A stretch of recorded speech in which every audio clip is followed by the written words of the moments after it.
Baiklah, untuk step selanjutnya kita akan ke proses pembuatan dari topping coffee bread. Di sini udah sedia air panas ya. Tadi sudah kita jelaskan. Dan terlebih dahulu Nescafe klasiknya karena butirannya masih berupa granula, jadi harus segera ya, ini mumpung masih panas. Kita masukkan, larutkan ya. Seperti ini. Jadi untuk air jangan terlalu banyak, nanti bisa menyebabkan toppingnya terlalu encer ya. Nah, kita aduk-aduk dulu terlebih dahulu Nescafe klasiknya karena butirannya biasanya lebih besar, jadi berupa granula-granula. Ya, ini sudah larut ya. Kita masukkan goude mochaccino. Ataupun silahkan bisa menggunakan kopi yang ada di daerah masing-masing. Nah, biasanya untuk supaya warna toppingnya tidak terlalu coklat, maka antara Nescafe klasik dimix dengan goude mochaccino itu sudah perpaduan warna yang pas menurut kita. Jadi karena ada beberapa kopi yang bisa menimbulkan warna toppingnya menjadi gelap, karena itu tergantung jenis kopinya ya. Dan pastikan kopi yang tanpa ampas, biasanya kalau ada ampasnya biasanya tidak merata dan warnanya kurang menarik. Kita aduk ya seperti ini sampai tercampur merata.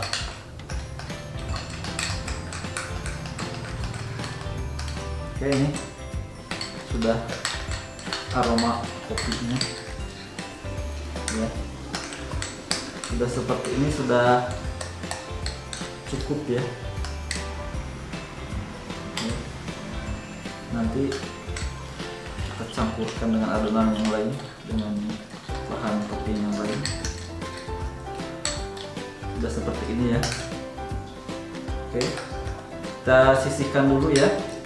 Jadi biasanya di kelas, kenapa topping saya terlalu lembek? Biasanya di sini terlalu banyak nambahin air panasnya.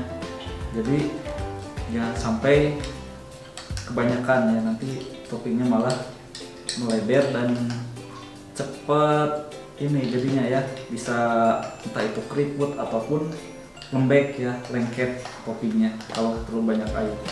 Oke, kita sisihkan ini. Kemudian kita siapkan mangkok ya, bebas mangkoknya. Nah, ini kita siapkan butter dan gula, harus kita mix. Masukkan butternya, butter Wisman ya, ataupun butter yang lainnya. Ini gula halus yang sudah diayak.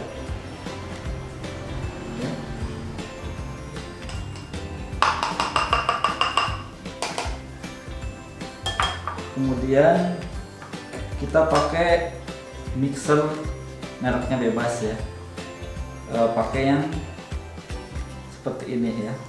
Jadi bukan untuk roti tapi untuk adonan yang agak lembek seperti ini dengan kecepatan rendah ya. Oke.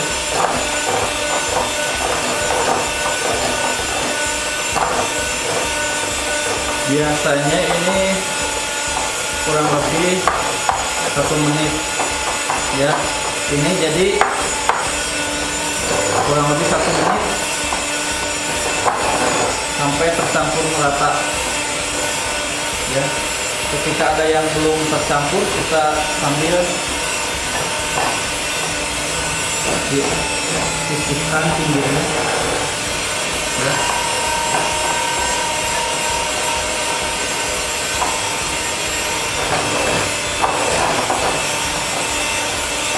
Jadi mulai di timer sahabat sekalian.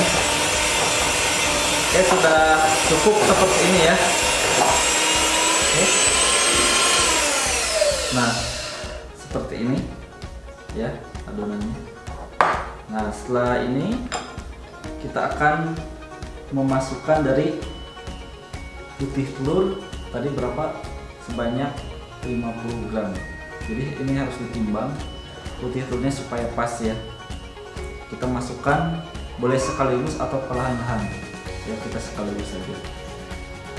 Oke, ini tidak boleh sampai kaku ataupun sampai terlalu mengembang. Jadi ini juga kurang lebih 1 menit atau secukupnya saja dengan kecepatan rendah.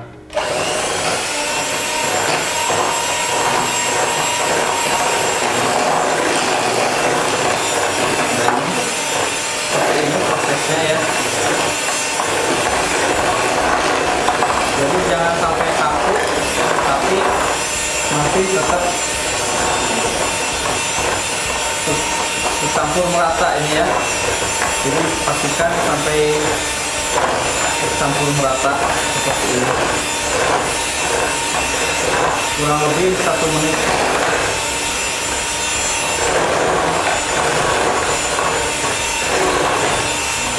Karena kalau terlalu kaku nantinya toppingnya akan kental ya. Ini sudah cukup ya, cukup seperti ini ya. Jadi kemudian ini tidak sampai mengembang banget ya, dan tidak kaku ya, seperti membuat cake. Jadi bukan untuk membuat cake. Kemudian kita tambahkan terigu dan maizena. Oke, kita tambahkan maizena, kemudian terigu nanti secara perlahan.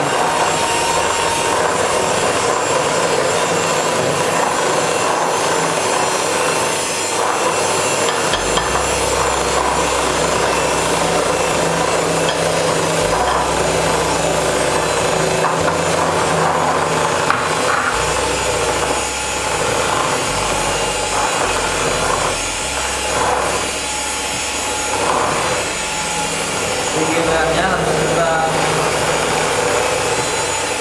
inikan.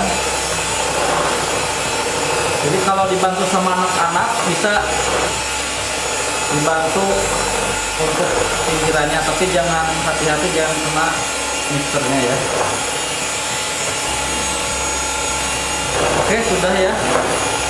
Seperti ini sudah tercampur ya.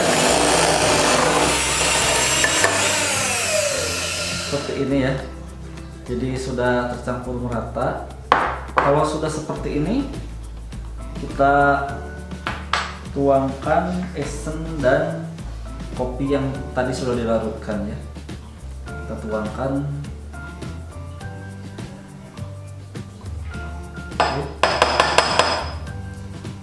Dan kopi yang sudah dilarutkan.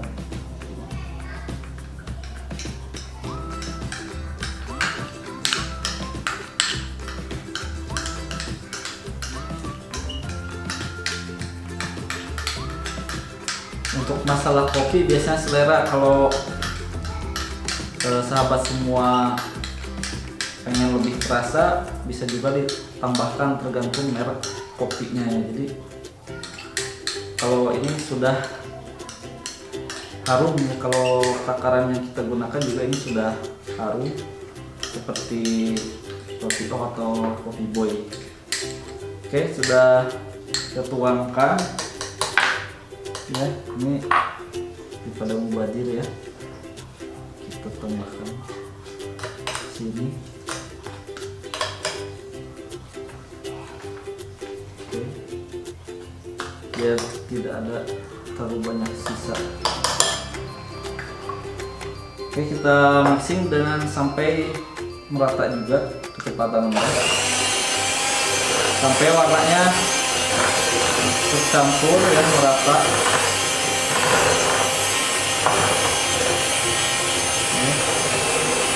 seperti ini. Pinggirnya kita bersihkan.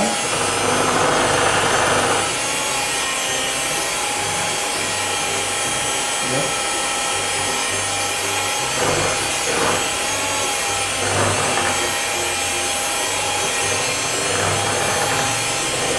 Juga sampai merata kurang lebih 1 menit atau secukupnya ya.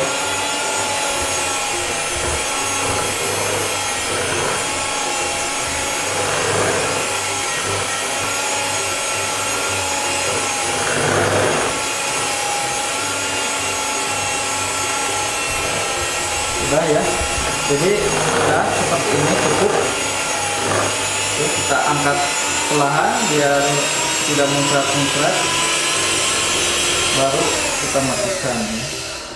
Jadi tidak ada sisa banyak di sini.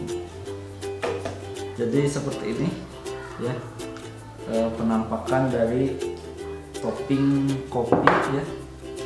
Kalau kita cek ini seperti ini ya. Jadi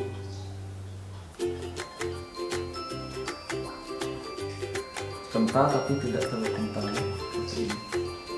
Dan warnanya juga apa namanya, coklat muda ya, seperti ini.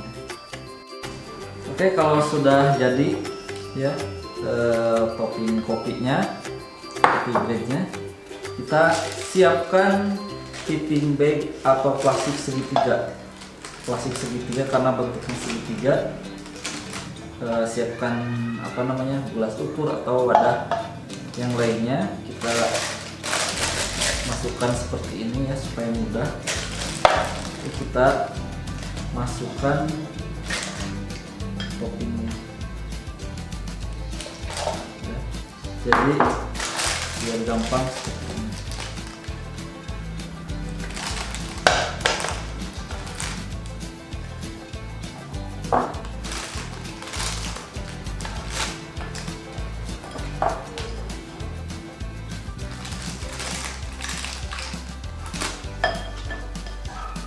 Kita habiskan.